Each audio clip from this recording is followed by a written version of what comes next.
আসসালামু আলাইকুম, সবাইকে স্বাগত জানাচ্ছি বিডি ফিউজে। আপনাদের সাথে আছি আমি সাবরিনা কাজী।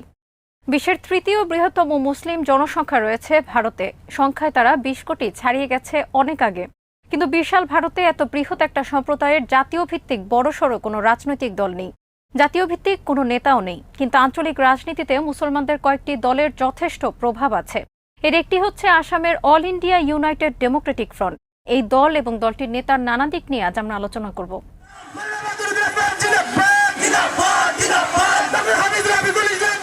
আসামের মাওলানা বদরুদ্দিন আজমল ভারতের জাতীয় রাজনীতিতে তেমন কেউই নন।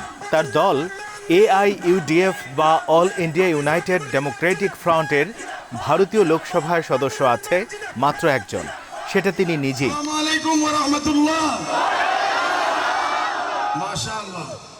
আসামের বাইরে আশেপাশের দু একটি রাজ্যে এই দলের সামান্য কিছু উপস্থিতি আছে, কিন্তু এই মুহূর্তে জাতীয় দল বিজেপির অনেক নেতার মুখে মুখে যেভাবে আজমল হুজুরের নাম উচ্চারিত হচ্ছে, তাতে দূরদেশে যে কারো মনে হতে পারে তিনি বোধহয় বিশাল কোনো সংগঠনের অনেক বড় কোনো নেতা।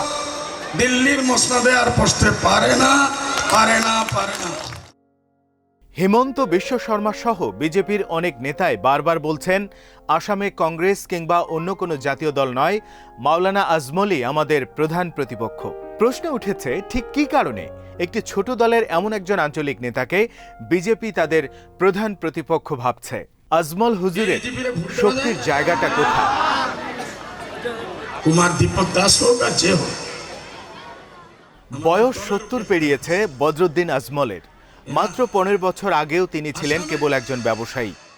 রাজনীতিতে এসেছিলেন আকস্মিকভাবে ২০০৫-এ।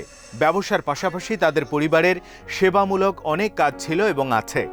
স্বাস্থ্যসেবা, কলেজ চালানো, নারী শিক্ষা ও মাদ্রাসার শিক্ষার্থীদের ইংরেজি শেখাতে আসামে অনেক অর্থ ব্যয় করে আজমল পরিবার। অর্থবিত্তে বেশ সবল এই পরিবার। ভারতীয় নির্বাচন কমিশনে দেয়া বিবরণ অনুযায়ী কেবল আজমল হুজুর প্রায় ৮০ কোটি রুপির মালিক। বাবা আজমল আলী সুগন্ধির ব্যবসা করে বিস্তর অর্থবিত্তের মালিক হয়েছিলেন। সেই সূত্রে তার সন্তানরাও ধনী মানুষ।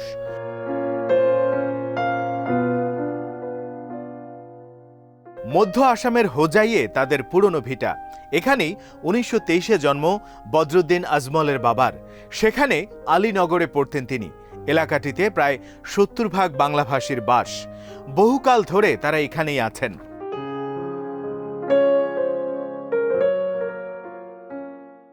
ব্যবসা ও সমাজসেবা ছেড়ে রাজনীতিতে আসা বদরুদ্দিন আজমলের জন্য একটা বুদ্ধিদৃপ্ত সিদ্ধান্ত হলেও সেটা সামাজিকভাবে তার জন্য ঝুঁকি তৈরি করেছে।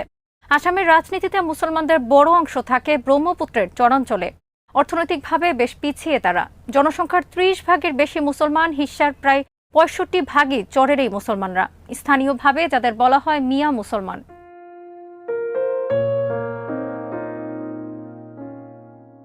বিজেপির সঙ্গে সংযুক্ত অসমীয়া রাজনীতিবিদদের একাংশ মিয়াদের সাংস্কৃতিক স্বাতন্ত্র্যের স্বীকৃতি দিতে বরাবরই অনাগ্রহী। তারা মনে করে দরিদ্র এই চাষি সমাজ মূলত পূর্ব বাংলার মানুষ, অথচ যুগের পর যুগ ধরে মিয়ারাই আসামকে দিয়েছে খাদ্য নিরাপত্তা।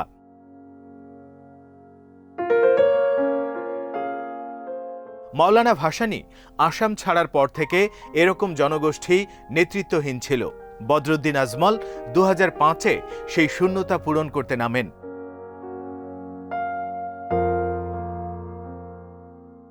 চরের গরিব মুসলমানদের কাছে আগে থেকেই সমাজসেবী আজমল হুজুরের সুনাম ছিল। রাজনীতিতে সেটা তার বড় পুঁজি হিসেবে কাজ করেছে। তবে এটা ঝুঁকিপূর্ণ সিদ্ধান্তও ছিল। প্রদেশটির মুসলমানদের যে রাজনীতিবিদরা ভোট ব্যাংক হিসেবে দশকের পর দশক ব্যবহার করেছে, তারা আজমলের সিদ্ধান্তকে ভালোভাবে নেয়নি।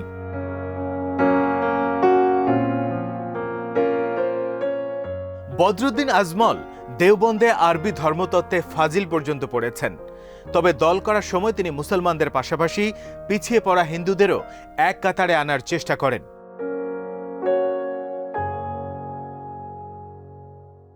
আসামের মুসলমান প্রধান অনেক এলাকা ভোটে শিডিউল কাস্ট ও শিডিউল ট্রাইবদের জন্য সংরক্ষিত। এই বিবেচনা থেকেই আজমল হুজুর নিজ দলকে কেবল মুসলমানদের নিয়ে গড়তে চাননি। 2006 সালে ইউডিএফ আসাম জুড়ে যে 73 জন প্রার্থী দিয়েছিল তাতে 34 জন ছিল অমুসলমান। কৌশল হিসেবে এটা ঠিক ছিল। কেবল নির্বাচনী বিবেচনাতেই নয়, বৃহত্তর আসামে অসমীয়া প্রভাবশালীদের বিপরীতে লোয়ার আসামের মুসলমান এবং অমুসলমান দলিতরা আর্থসামাজিকভাবে একই জমিনে দাঁড়িয়ে। রাজনীতিতে এদের এক কাফেলায় না এনে ভোটের পুরনো গণিত বদলানো কঠিন ছিল। আজমল সেই নতুন অঙ্কই কষতে নামেন।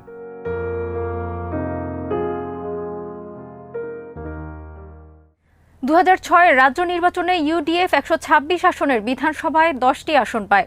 আজমল হুজুর সেবার দক্ষিণ সালমারা ও যমুনামুখ দু জায়গাতেই জেতেন।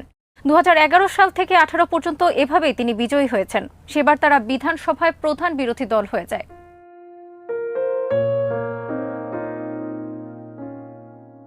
লোকসভায় এই দলের সবচেয়ে বেশি সফলতা 2016 সালে।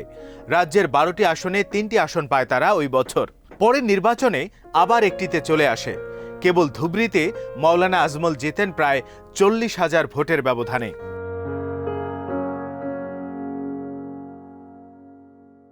নিজস্ব একটা ভোট ব্যাংক থাকলেও একা লড়ে বিধানসভায় 10 থেকে 15 আসন এবং লোকসভায় 2 থেকে 3টি আসনের বেশি এই দলের পক্ষে জয়ী হওয়া সম্ভব নয়। তবে এই শক্তি নিয়ে আসামে অনেক সময় তারা সরকার গঠনে গুরুত্বপূর্ণ হয়ে ওঠে, বিশেষ করে যখন বড় কোনো দল একক সংখ্যাগরিষ্ঠতা পায় না।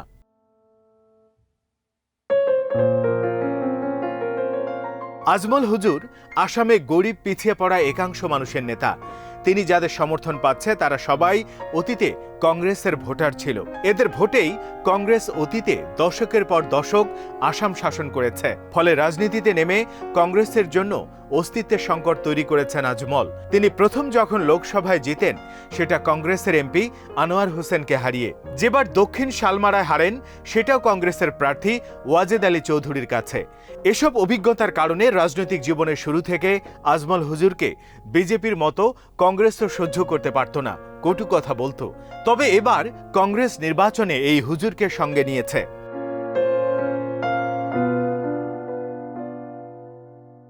বদরুদ্দিন আজমলকে নিয়ে কংগ্রেসের ক্ষোভ, দুঃখ, অস্বস্তি রাজনৈতিক। সেই তুলনায় বিজেপির বিরোধিতা বেশ অরাজনৈতিক চরিত্রের। কখনো কখনো তার সরাসরি ব্যক্তি আক্রমণ হয়ে ওঠে। এবার বিজেপি খোলামেলাই বলছে কংগ্রেস নয়, তারা আজমলকে প্রতিপক্ষ ভাবছে। বিজেপির জন্য নাকি আজমলই একমাত্র ফ্যাক্টর। আজমলের দল জোট থেকে পাওয়া মাত্র 20 থেকে 25টা আসনে প্রার্থী দেবে, জিতবে হয়তো 12 থেকে 15টিতে। তারপরও তিনি কেন বিজেপির জন্য এতটা ফ্যাক্টর হলেন?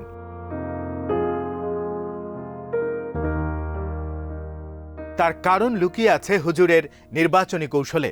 এবারের নির্বাচনে প্রথম থেকে তিনি চেষ্টা করেছেন বিজেপি বিরোধী একক জোট করতে, যাতে সংখ্যালঘু মুসলমানদের 30% ভোটই বিজেপি বিরোধী শিবির পায়। সেটা সফল হয়েছে ইউডিএফের কিছু ত্যাগের বিনিময়ে। মুসলমান প্রধান অনেক এলাকায় তাদের কিছু আসন কংগ্রেসকে ছাড়তে হয়েছে। তবে একই সঙ্গে যেসব আসনে তাদের প্রার্থী থাকছে সেখানে কংগ্রেসের ভোটও তারা পাবে। ফলে বিজেপি বিরোধী ভোট বিভক্ত হওয়ার সুযোগ কমছে। ইউডিএফের রাজনীতি এখানেই বিজেপির জন্য বড় ক্ষতির কারণ হয়েছে।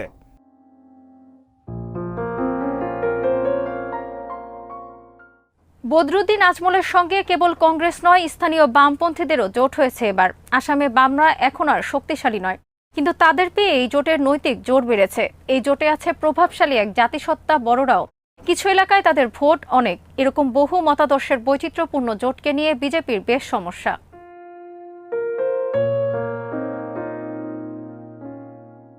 নির্বাচনে মাঠে এদের কোণঠাসার কায়দা হিসেবে বিজেপির মূল কৌশল নিয়েছে আজমল হুজুরকে ভারত ও আসাম বিরোধী শক্তি হিসেবে তুলে ধরা।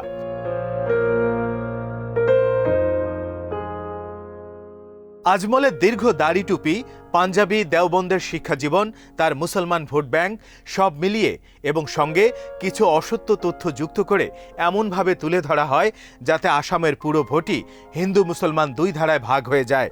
ইতিমধ্যে আজমলের নামে সামাজিক যোগাযোগ মাধ্যমে ভিডিও ছড়ানো হয়েছে, যেখানে দেখানো হয়েছে ভারতকে তিনি ইসলাম রাষ্ট্র বানাতে চান।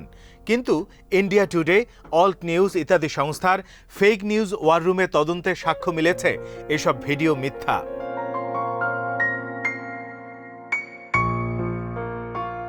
আসামে এবার প্রধান নির্বাচনী ইস্যু হওয়ার কথা ছিল নাগরিকত্ব সংশোধন আইন। অসমিয়ারা তাদের রাজ্যে এই আইনের বাস্তবায়ন চান না। এই আইনের বাস্তবায়নের মাধ্যমে বিজেপি সরকার আসাম জুড়ে কয়েক লাখ হিন্দুকে নাগরিকত্ব দিতে আগ্রহী বলে অসমিয়াদের অভিযোগ। যেহেতু আপার আসামের অসমিয়ারা এর বিরুদ্ধে, সে কারণে বিজেপি চেষ্টা করছে নির্বাচনের ইস্যু পাল্টাতে। তাদের নতুন ভিলেন দরকার এখনই।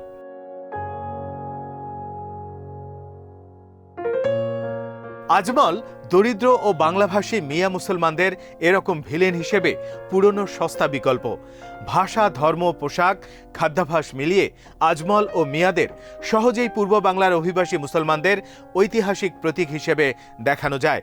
অথচ মাওলানা আজমল দেওবন্দি ঘরানার প্রাচীন দল জমিয়াতে ওলামাই হিন্দের সঙ্গেও জড়িত, যারা বাংলাদেশ তো বহু পরের প্রসঙ্গ, পাকিস্তান আন্দোলনেরও বিরোধী ছিল।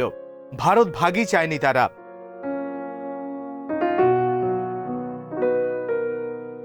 মাওলানা আজমলকে এবার যে আগের মতো কেবল বাংলাদেশে মেশানো হচ্ছে তাই নয়, মোগলদের প্রতিনিধি হিসেবে এখন দেখানো হচ্ছে তাকে। অর্থাৎ যতভাবে মুসলমান ভীতি তৈরি করা যায় তার সব চেষ্টাই চলছে। এসব প্রচারের ফাঁকে হালকা করে এমন ইঙ্গিত থাকে, আজমলের জোট ক্ষমতায় আসলে সীমান্ত পেরিয়ে আবার শরণার্থীদের ঢল নামবে।